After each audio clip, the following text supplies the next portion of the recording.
میں نے آج انٹرویو کیا ہے عمران خان کا. اچھا وہ کرنا کچھ اور تھا مجھے, لیکن پھر وہ میرا دوپہر میں میرا ان کانٹیکٹ لوگوں سے ہوا, میں نے انٹرویو کر لیتے ہیں.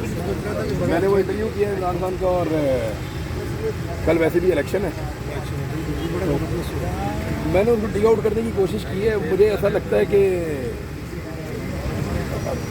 یعنی مجھے بڑا کلیئرلی عمران خان نے کہا کہ یہ جو مہینہ ہے اس مہینے میں لانگ مارچ ہوگا. تو میں نے کہا جی اس مہینے میں اناؤنسمنٹ ہوگا, نہیں لانگ مارچ ہو جائے گا اس مہینے میں. نہیں اب وہ ستمبر میں اناؤنسمنٹ ہو رہی ہے, میں اعلان کروں گا, وہ اعلان نہیں کیا, لیکن وہ کہہ رہے اس مہینے میں لانگ مارچ ہوگا. بہرحال مجھے ایسا لگتا ہے کہ now people are begging for long march. Sir آپ نے بتایا نہیں اس کا فائدہ کون اٹھائے گا؟ ہاں اس حکومت میں نہیں government is begging for long march, اور گورنمنٹ کے جو فیسیلیٹیٹرز ہیں وہ بھی بیچارے مانگ رہے ہیں. سر فائدہ تو کوئی اور اٹھا لے گا, اعلان نہیں کر رہے اور مدعا کسی طرح عمران خان کے اس وقت. میں آپ کو بتاتا ہوں اسٹیو ہانک کا میں نے رات کو وہ پڑھا, اس کا آرٹیکل وہ لکھتا ہے, اور یہ ہی از امریکن اور بڑا زبردست اکانومسٹ ہے. ساؤتھ ایشیا کے جتنے بھی آپ کے افیئرز ہیں ان کو وہ دیکھتا ہے. میں رات کو سے دیکھ رہا تھا, اور بلومبرگ کی بھی آپ رپورٹ دیکھیں اور باقی ساری رپورٹیں اگر آپ اکٹھی کریں تو پاکستان 81% ڈیفالٹ کے قریب ہے. جو آپ کا تھا سری لنکا وہ 61% پہ ڈیفالٹ کر گیا تھا, اور پاکستان 81% پہ ہے. رات کو اسٹیو یہ کہہ رہا تھا کہ اسٹیو کی جو رپورٹ ہے وہ یہ کہہ رہی تھی کہ میں بالکل حیران نہیں ہوں گا کہ شہباز شریف اس ڈوبتے ہوئے جہاز کو اب نہیں بچا سکتا یا وہ ناکام ہو گیا. اور پاکستان بالکل اس نے جو ورڈ لکھا نا وہ ورڈ ٹو ورڈ یہ تھا کہ on the blink of the default. Pakistan بالکل ایک کنارے کے اوپر آ کر کھڑا ہوا ہے, کسی وقت بھی پاکستان ڈیفالٹ کر سکتا ہے خدا نہ خواستہ. اور اس نے کہا یہ اس کے لیے کوئی حیران کن بات نہیں ہے. اور لیکن اس نے جو پیرامیٹر بتایا نا وہ بڑا خوفناک ہے. آپ کے جو ہوتے ہیں نا بانڈز, یہ جو ساورن بانڈز آپ کے ہوتے ہیں نا, یہ ایکچولی آپ کی ویلیو ہوتی ہے. جب آپ کی ویلیو گرتی جاتی ہے تو آپ ڈیفالٹ کے قریب جاتے ہیں. یہ $110 کے آس پاس بھی رہا عمران خان کے دور میں, سال پہلے کی بات ہے. جب یہ طریقے تو اعتماد آئی ہے یہ تب بھی 100 کے آس پاس تھا, 100 سے اوپر تھا بعد. اور ایک دم جب طریقے تو اعتماد آئی ہے تو یہ 70 کو آگے ٹچ کیا تھا. تو ہمیں لگا تھا کہ یہ بہت زیادہ پاکستان کے جو بانڈز ہیں وہ نیچے چلے گئے تو پاکستان کو نقصان ہوگا.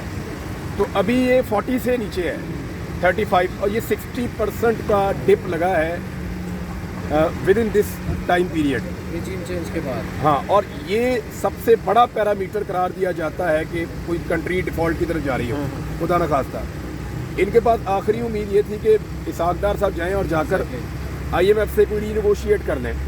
لیکن ڈار صاحب کا اسٹیٹمنٹ اگر آپ دیکھیں جو مجھے ابھی حارث بتا رہے تھے رستے میں کیونکہ ٹریول کر رہا تھا, تو ڈار صاحب کا یہ اسٹیٹمنٹ ہے کہ IMF کے ساتھ ہم نے بات چیت مکمل کر لی ہے, بس اور کوئی بات چیت نہیں ہے. تو اب جو میوچل مختلف ملکوں کے ساتھ جو آپ کی ہے وہ لین دین کے معاملات ہیں انہی کو آپ نے اب ری نیگوشیٹ کرنا ہے. انہیں آپ پھر سعودی عرب کے پاس جائیں گے, پھر باقی ملکوں کے پاس جائیں گے, انہیں کہیں ڈیفالٹ کرنے والے بچا لیں آپ ہمیں. یہی آپشن بچ گیا ہے.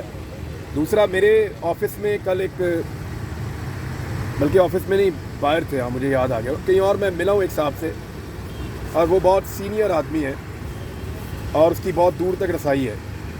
پولیٹیکل اور نہیں وہ پولیٹیکل آدمی نہیں, ٹیکنیکل آدمی. اس نے مجھے بتایا کہ 1,87,000 LCs پینڈنگ ہے. کراچی میں پینڈنگ ہے, اور یہ پیمنٹ بھائی صاحب بیٹھے ہوئے ہیں, ان کو پوچھو اس سے کیا ہوتا ہے. 1,87,000 آپ کی LCs پینڈنگ ہے. آپ صرف پاکستان کے اندر ڈالر کو دبا کے رکھنا چاہتے ہیں تاکہ ڈالر کی آپ پرائز کو نیچے لے آئیں. اس سے جب کنٹینرز کی لائنیں لگ گئی ہیں نا پیچھے, ہوتا کیا ہے کہ آپ کی جابس ختم ہونا شروع ہو جاتی ہیں. آپ کی 40% اس مرتبہ کپاس کم پیدا ہوئی ہے, وہ آپ نے باہر سے لے کے اپنے آرڈر پورے کرنے ہیں نا. آپ کی انڈسٹری کا پٹھا بیٹھ جائے گا, ادروائز آپ کو یہ کھولنی پڑیں گی LC.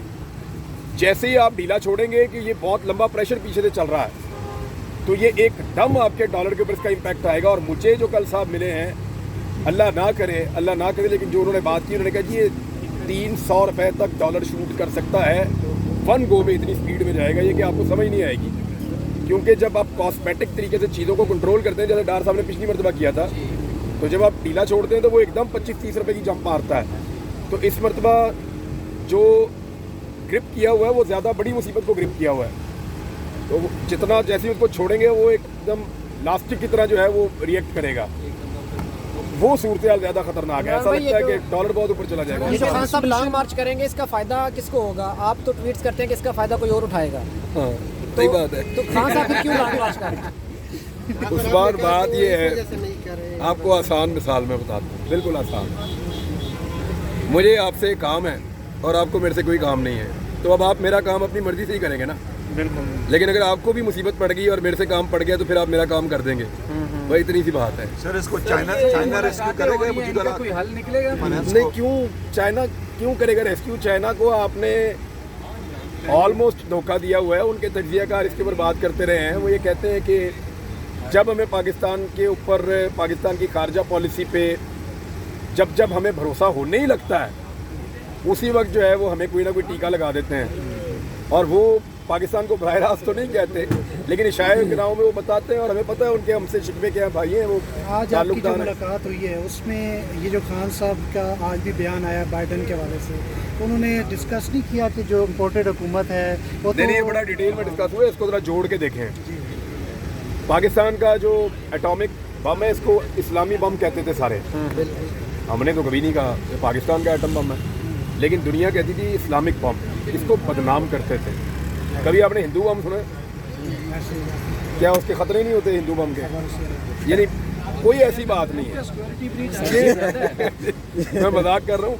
बम बम ही होता है, चाहे इंडिया के पास हो, चाहे इजराइल के पास हो, चाहे वो किसी और के पास हो, सारे बम बम ही होते हैं। तो इसको इस्लामिक बम का नाम क्यों दिया? ये कोई बम कोई अलग कोई कार्रवाई डालता है? इस्लामिक बम तो नहीं है ना, बम है भी, एटम बम है।